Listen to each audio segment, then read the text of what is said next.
And as always, we're going to be looking for accurate context, good risk management, and always exercising good patience. Anytime you're talking about fundamentals in a market and direction, fundamentals take a little bit of time to play out.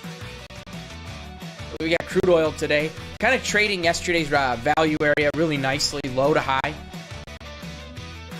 That's what we're here for, is to put ourselves in the best success. Trade routine does that, builds that habit, lets you know what to work on, what to reflect on, and what to improve on the next day.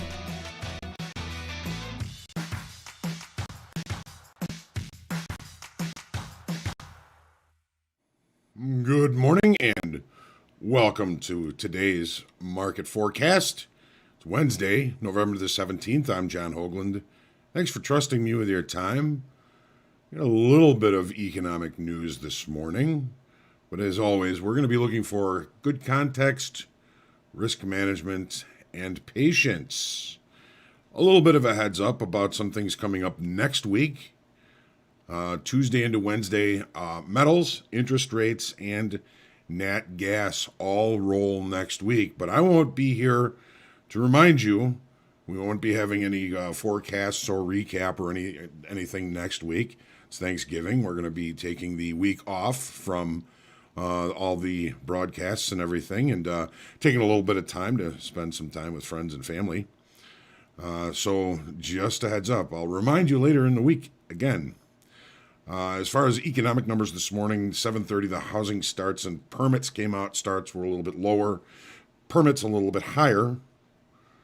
9:30, of course, we're looking for the EIA petroleum status report. They're looking for a little bit of a boost of about 1.4 million barrels. The API had about a 655,000 barrel boost last night. And then there's a number of talking feds coming out today. Just kind of speaking, whatever.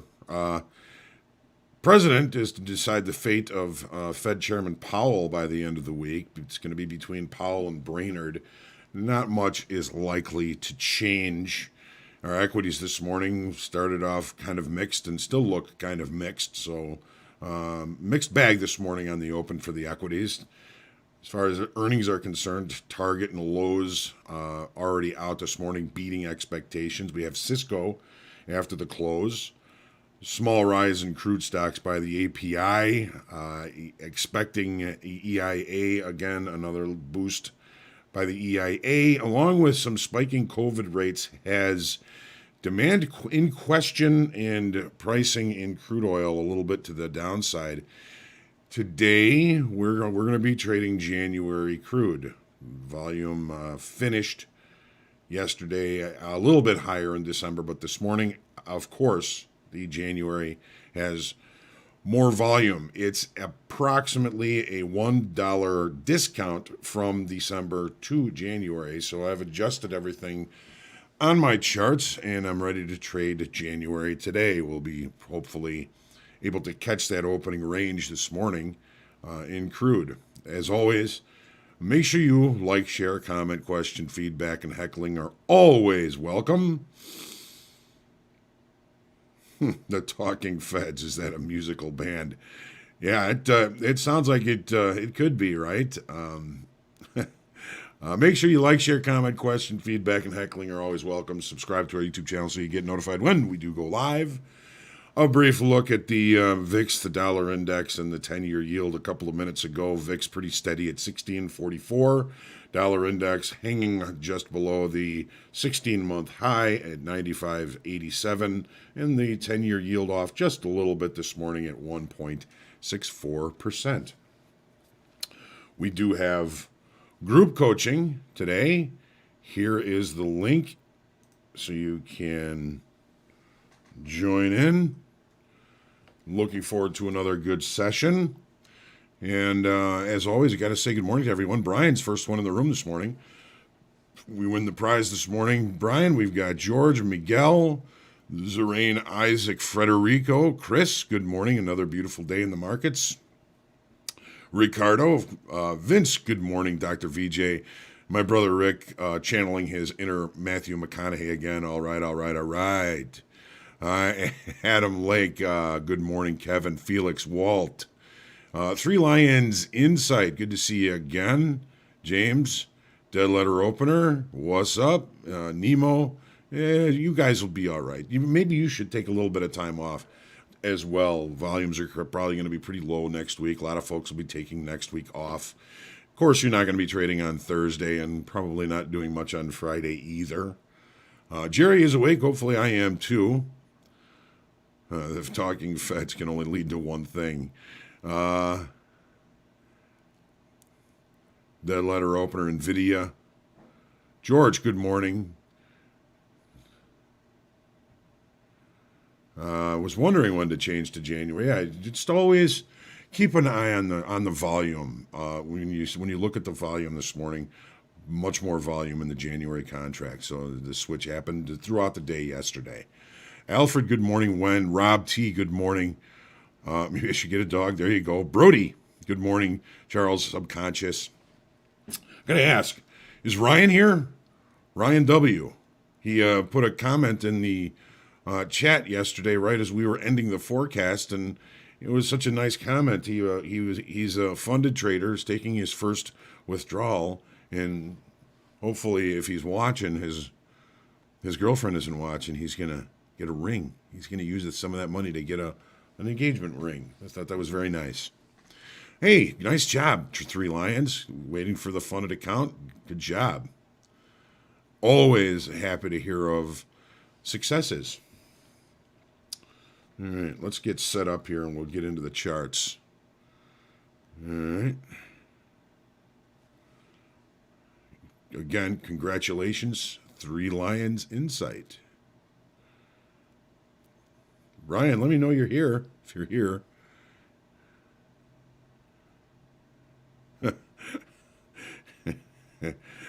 And Nemo, the three rings in getting married, the engagement ring, the wedding ring, and the suffer ring.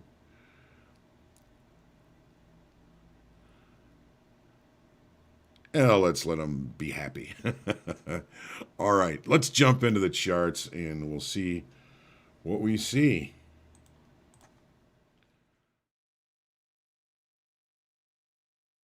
Okay, here's the daily in crude.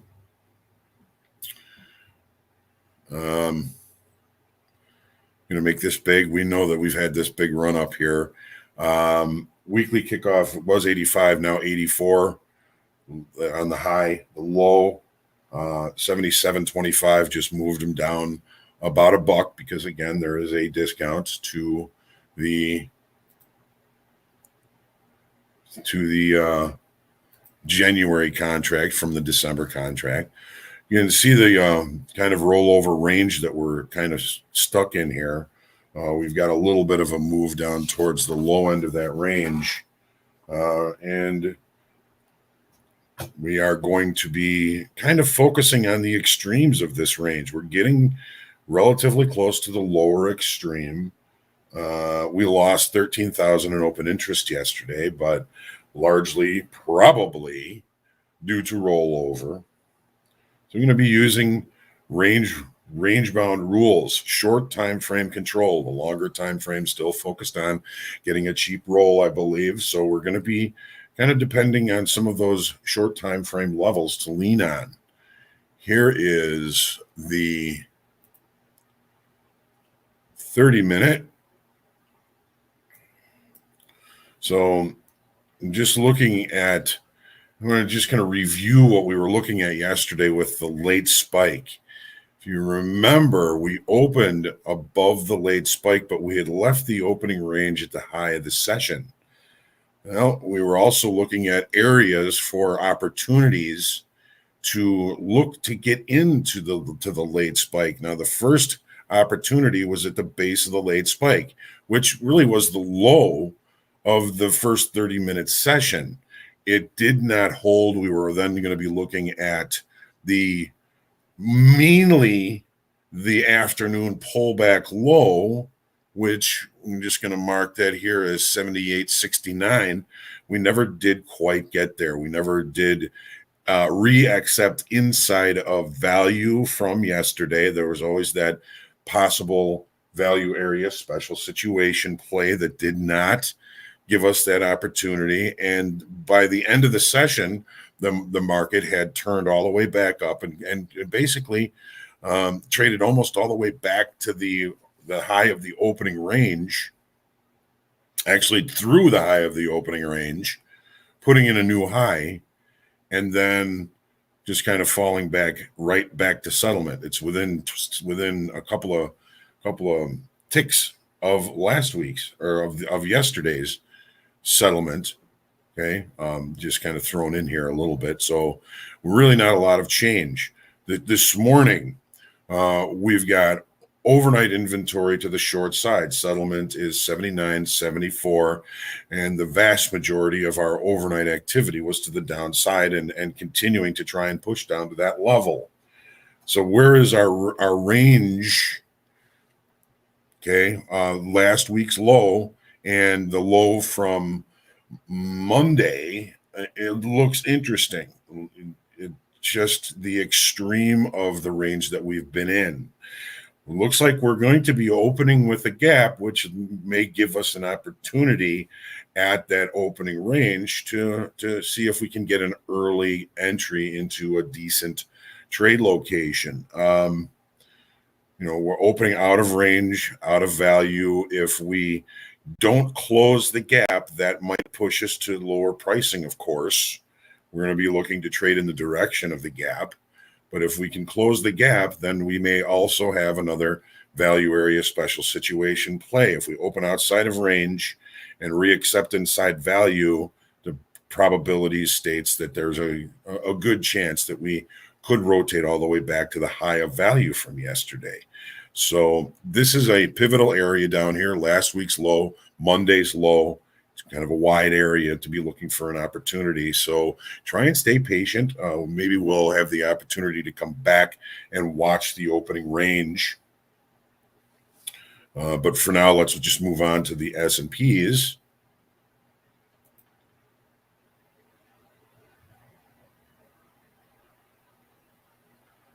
All right, here we go. We're going to make it big. Whoops. I just did that, didn't I?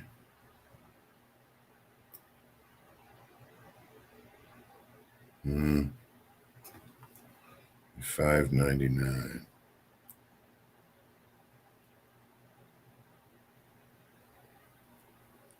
Okay, so that's been put back in place. So 3 weeks out to roll over. We got another test of weekly kickoff high yesterday. We've got an inside extended trading hour range today. The market was pretty decent on volume, a good volume in New York, and we did add another 20,000 in open interest. So there's still evidence of money ready to come into the long side in this market. The upside auction has renewed. We're starting to one time frame higher again. We can break that today. We want to see the market put in a higher high, and that could keep that one time framing intact. One time framing is again when each successive bar has a higher low or a higher high, and the opposite, of course, for one time framing to the downside. So we've renewed the upside auction. The second step of renewing that upside auction would be acceptance above weekly kickoff high, which is 47.10. It's been there for 2-3 weeks. We tested it week before last. We didn't test it yesterday. We didn't test it last week. We've tested it again today. And you're going to be interested to see if we get a good opportunity to see a risk limiting opportunity up against that level.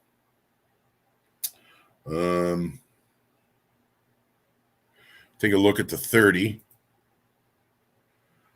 Currently just on the open for crude oil. We'll take a look at the where we're at here in the S&Ps, and we'll go watch that open and see the opening range in the crude oil to see if we've got an opportunity there. Looks kind of familiar here, doesn't it? No overnight inventory, inside value for in large part. There's nothing really to lean on as far as inventory from overnight. Look at yesterday. Look familiar? Kind of in the middle of the range, middle of value is the settlement. We stayed pretty close to it. And we did end up with an opening range trade yesterday in the S&Ps. The opening range was the low of the session, which number one is usually going to be telling me I'm not probably going to be looking for shorts for a little while until we had our opportunity all the way up here at 47.10, the weekly kickoff high, and then the market started to come off. Well, we're at settlement. We're in the middle of the range. We're bordering on value. I'm going to be, kind of thinking, well, what if we get another opportunity? We get a two in a row on the opening range trade in the S&Ps. Not suggesting it, but it's just a very familiar situation. Let's go back and see what we see here in the opening range here in crude oil. We've got just finished it. So here it is. We've got to move away from it to the upside.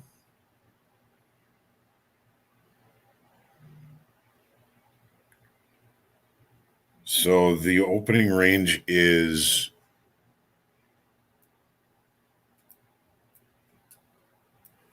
to be precise, 79 to 79, 17 tick opening range. It's about 22 ticks of risk on this, getting an opportunity perhaps to look back to lower the risk if we come back into the opening range. Just a reminder, here's what we're looking at on the 30-minute chart. We've opened out of range. We've left the opening range at the low of the session and back into range. So it was a very quick close of the gap. We do have shorts in this market. Remember that. So here's that opening range again.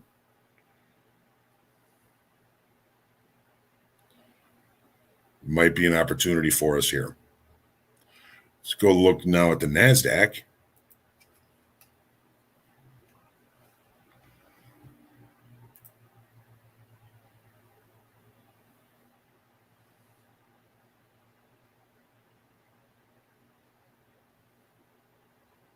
All right.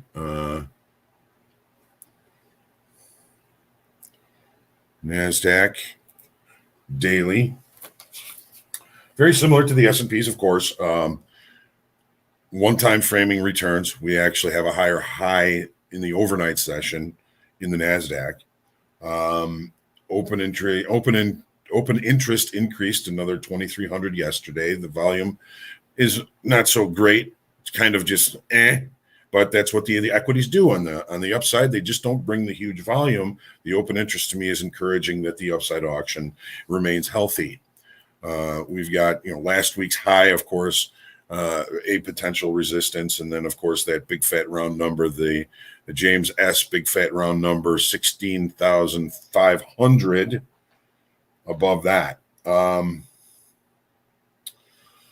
Still looking to buy weakness in the S&Ps, looking to buy weakness in the Nasdaq as long as structure remains. Take a look at the 30-minute chart here. All right.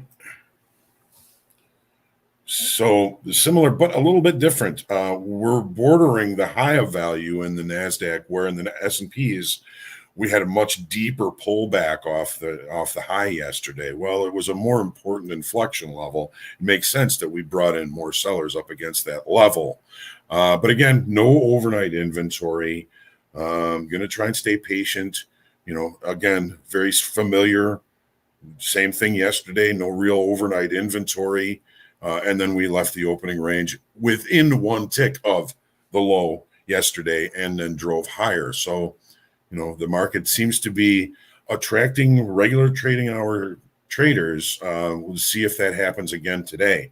Now, Miguel, I see your question and I want to address that. The opening range is important because, let's see here. let's go back to the crude oil because we have the picture of the opening range. So when we're looking at this market on the 30-minute chart, settlements all the way up here. We've had some sellers coming into this market for the better part of the evening. They're accumulating shorts by pushing price lower and lower. The market opens in regular trading hours and they don't get any help. The opening range, when it's at the bottom here, the lower extreme, can tell us that buyers have taken control and we may have a contrary move against the overnight position. Okay, it tends to happen with a little bit more frequency, I think, during when we open outside of the previous day's range. But that opening range can be a very good indicator of buyer or seller control right off the open. Here's that 1 minute chart again. This is the one that we can see that the opening range was left here. And if we bought the breakout above the opening range and put a stop down below it, we're still in this trade. We're at better than 1-to-1 reward over risk right now. And if we were to get all the way back up to settlement, which is 79.74, all the way up here, we've got a hell of a nice trade. Just first thing in the morning, right off the opening range.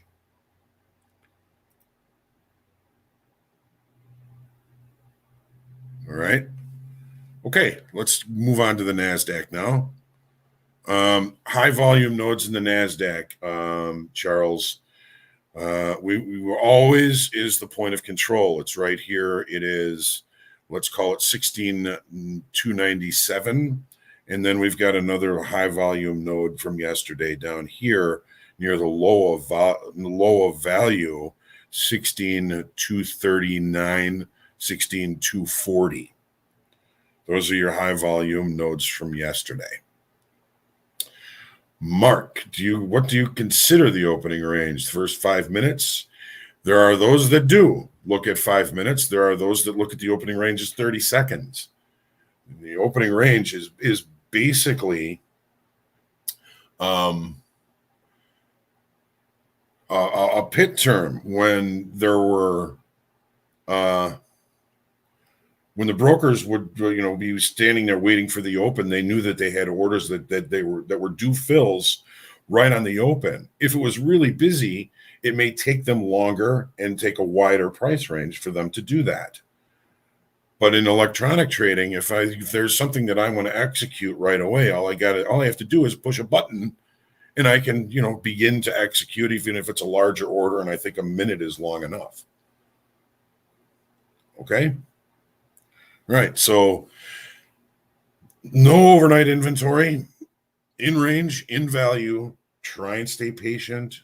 Are we going to see another opportunity to break away from this area? When we look at the overnight profile here, I don't know if I have the overnight profile. If we were to add the volume profile from the overnight, it's even bell curve. Even bell curve in the overnight. We had the same thing happen yesterday with the even bell curve in the overnight, and the market drove away from it. The even bell curve is saying the market is in balance. If it's used up its ability to facilitate trade, which its job, it's going to push price to different levels to see if there's more business to be done away from that area. All right, take a look at gold now. So it would appear that the move to the downside yesterday may have trapped a few shorts. We've been talking about how the momentum has been falling to the upside, and this pullback to the downside might be just enough to have the upside continuation begin. This pullback added 3,700 in open interest. There's sellers in this, but they're now underwater. Those sellers begin to try and cover, then that might be just enough to push us above last week's high to maybe test this week's high. And if we can do that, I think we're looking pretty good for continuation to the upside. I've been wrong before. I'll be wrong again. but we had a pretty decent upside $100 move. We've had a couple of days to pull back. We've got about 5 days in a kind of range to help us even out inventory. And if we've got a little bit too short down on these lows, it might be just enough to do what we're thinking. Here's the 30-minute chart. Overnight longs, opening in range and in value. The open, we had a slight inventory adjustment that did not shake out all these longs. These longs are thinking there's money, there's going to be some money coming into the upside today, even if it's the shorts from yesterday. Some of these overnight longs probably sensing a little blood in the water, perhaps. Potential for repair, always. We got a high volume node up here at 1872. Point of control, high volume node 1862 and 1862.80, and another high volume node down here 1857.50. It's an emotional kind of almost a triple distribution the day yesterday. So, if we're opening in value, that may take some time to find a direction. I've done nothing.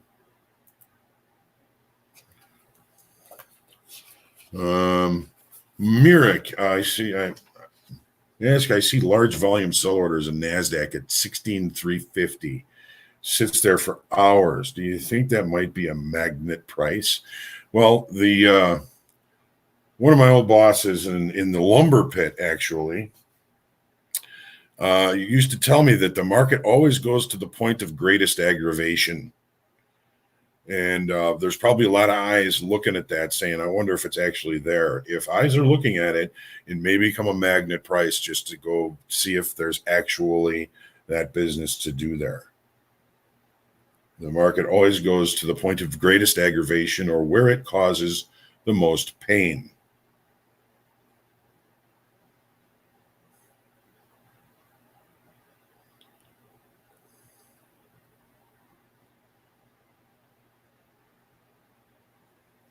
Well, Rick, the opening range was pulled. The exchange would say, we think the opening range should be from here to here. But if you were a broker that filled an order outside of that opening range, you could add it. They always tried to make sure that the opening range was agreed upon by all the filling brokers before it was sent out to the public. Now, if there was a lot of orders and it was a wide range, that opening range could take 2 minutes. Then usually. Okay, Merrick. Okay. Where are we? We are on the 10-year now. No, we didn't do the euro yet, did we? No. All right. So adding another 5,000 in open interest to the downside yesterday on higher volume. This auction process is healthy. It is up against a longer time frame inflection level, as in the weekly kickoff low, which is 113.05. It's trading 13.06 right now. We've got an important inflection level here. It's going to be somewhat pivotal today. But I don't want you thinking to go long above, short below, long above, short below, long above, short below, long above, short below. That can chew you up. So this is an important inflection level. We looked down below it in regular trading hour session. We got too short. We came back up to settlement. We've been trying to test this level. It's a good level to limit risk. You're not going to have to lose a lot to find out if the long is the way to go here. And hopefully you're not going to lose a lot looking to see if the short is the way to go below it. But if it starts to span the weekly kickoff level, walk away from it for a while. See if you can find better trades as the day goes on. It's been a heck of a decent move to the downside as the dollar has been creeping higher and higher. It's just a little bit off that high now. Eyes on the dollar if you're going to be finding the correct direction here in the euro. Let's look at the 10-year and the nat gas now. Here's the daily in the 10-year. We've been seeing, of course, rates creeping higher. Lots of talk of when they're going to begin to raise rates. Of course, that's going to be putting pressure. And again, here we are. We're at an important inflection level. Weekly kickoff low is 130 even. We're within a tick and a half of it at our low. We've been trying to creep up on it, and with these whole moving averages down below, it's indicating that there is a possibility that the momentum to the downside is beginning to wane. So I'm going to be looking for opportunities, perhaps to look for a long up against the weekly kickoff low, because again, I can limit the risk there. Take a look at the 30-minute chart. ZN, here we go. So we don't really have any overnight inventory with which to look for opportunities. Settlement is right here. We're right around settlement. Settlement, by the way, is 130 and 5.5 ticks. There's not a lot to do right here. I'm going to stay patient. I'm going to see if we get the opportunity to get an execution as close to this level as I possibly can, 130 even. If I don't get it, I don't get it. I've missed a lot of good trades.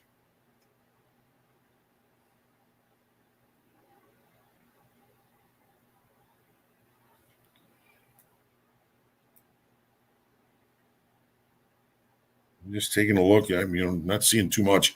I'm going to stay patient, see if I can get my price for those 10 years, which is, again, that weekly kickoff low. Nat gas.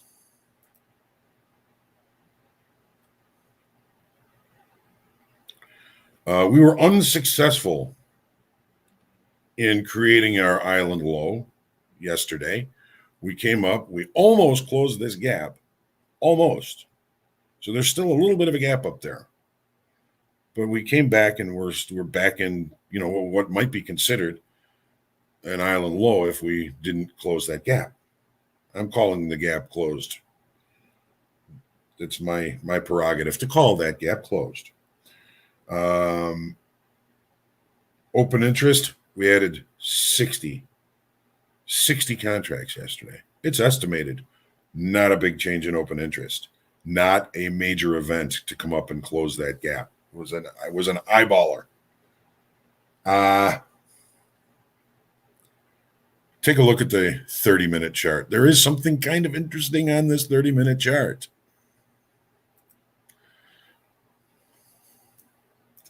So here is, well, I'm not going to worry about that right now. So here's the gap. Daytime frame, almost closed. So technically, there still could be an island low down here, but it's pretty close. To me, that's close enough for rock and roll to close that gap. Now, we've got all of this. We gapped open yesterday, didn't close the gap. Now we've gapped lower. This is an island top. Usually it's a reversal signal, but I just find it interesting. I'm going to be, we'll see if we get back into value here from yesterday. If we accept that value, we may continue lower. It's a very interesting market.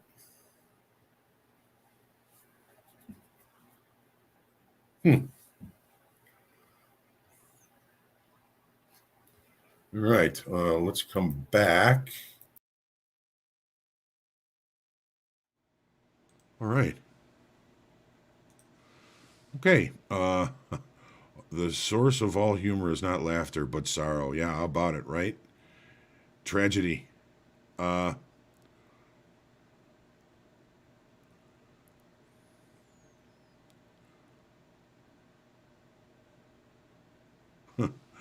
Mirek, to celebrate 25 years of our wedding. No, we wait for the next 5. And we celebrate 30 years of war. Miguel, opening range. Okay, I think we've got pretty much all the questions answered. Here is, again, if you have more questions, come to the group coaching. I'll be happy to see you there. Don't have any emailed in questions, so all questions are open. Nobody knows everything. I'm not going to tell you I do. And if I don't know something, there's going to be a lot that we're going to learn together. So I'll hope to see you there. Let's take our deep breath and be grateful and humble and patient and all of those buzzwords that we all think about in trading that are so difficult to come by. And we'll have a good trading day today. See you in the group coaching, and then see you back here tomorrow morning for the market forecast. Remember, no forecast, no recap, no playbook next week. I'm taking some time off for the holiday, and suggest you do the same. So I'm going to run down to the metaphorical pit. I'll see you there in a few minutes. Have a great trading day.